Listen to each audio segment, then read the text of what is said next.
We are here at the United Nations, where we have just handed a letter to the Secretary General rejecting the continued biased comments of his spokesperson on the ongoing U.S. military buildup of our coasts. Given the lack of actions from the Secretary General to address this issue, which we have raised multiple times with him by private means, we are now making this denunciation public in the hope that this prevailing pattern be terminated once for all. I will now read the letter that was delivered to the Secretary General on this subject, on which we await a formal response. Here's the letter. Distinguished Secretary General, once again, I am compelled to address Your Excellency in the opportunity of referring to comments made on November the 12th, 2025 by Mr. Stefan Dujarric, spokesperson to the Secretary General during his daily press briefing. In that regard, I would like to convey our profound dismay and categorical rejection at what now seems to be a recurrent issue, namely the biased remarks from your spokesperson when it comes to addressing questions concerning the escalating situation off the coast of Venezuela, resulting from a U.S. military buildup in the Caribbean and the perpetration of extrajudicial killings in international waters. In his later remarks, yet again, your spokesperson called for the situation to be de-escalated, a call that was surprisingly made equally to both the United States of America and the Bolivarian Republic of Venezuela. This is a grave misrepresentation of the facts and an immoral equivalence between the aggressor and the victim. I extensively addressed this very issue during our last bilateral meeting on August 28, 2025. At that time, you indicated that the comments made by your spokesperson may have been response to a question that caught him off guard, reason why he had provided a standard diplomatic response.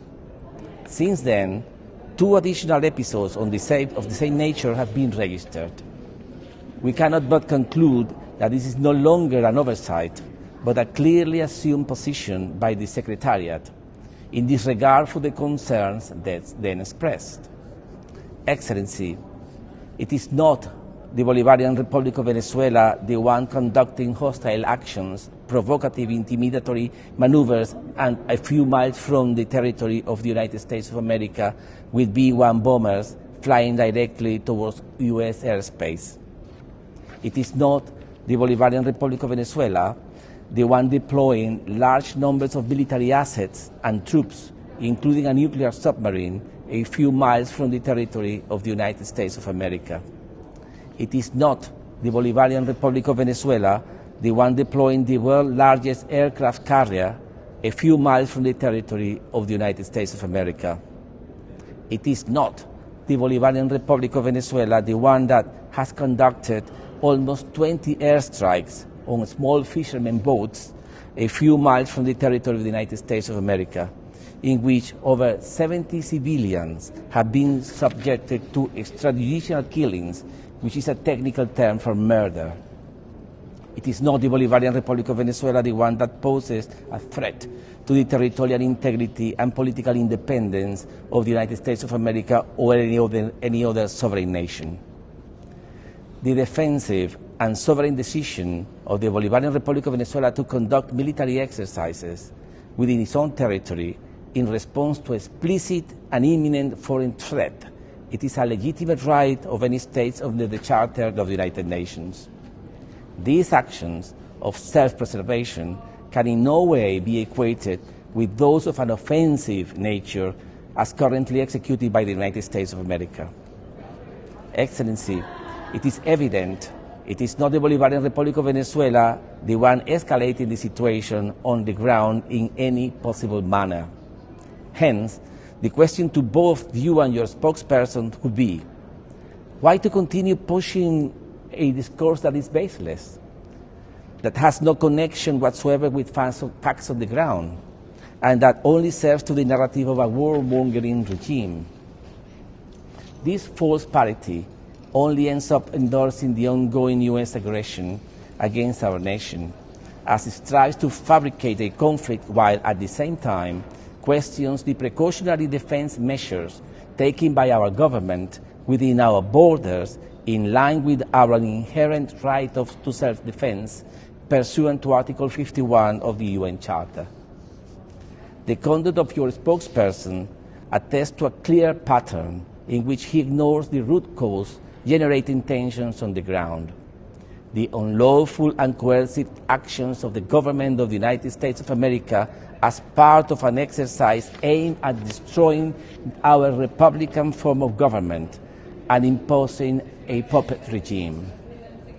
This conduct amounts to a violation of both the letter and spirit of Article 100 of the UN Charter, dangerously abandoning the neutrality, impartiality, and rigor expected of an international official. By refusing to identify the aggressor and instead issuing vague, symmetrical calls for de-escalations, your spokesperson is failing in his duty to uphold the principles enshrined in the Charter of the United Nations, particularly the one referring to the prohibition on the threat of use of force against the territorial integrity and political independence of any state as contained in Article 2.4. Considering the foregoing, and while respectfully reiterating the arguments shared in our previous letters, I demand that your office take immediate and public action to 1. Set the record straight by unambiguously identifying the source of the escalation and condemning the provocative U.S. military deployment in the Caribbean off the coast of Venezuela. 2. Call upon the government of the United States of America to immediately withdraw its military assets from the region, to cease its threats of force and extrajudicial killings policies against the Bolivarian Republic of Venezuela, and to pursue diplomacy and cooperation as the only viable means to redress any issue of contention. 3, the last one, ensure that future statements from the spokesperson office are impartial, grounded in international law, and do not equate the victim of aggression with the aggressor. I thank you for your attention to this important issue that goes to the core of preserving the very integrity, neutrality, and independence of the United Nations as an international organization. That's the letter.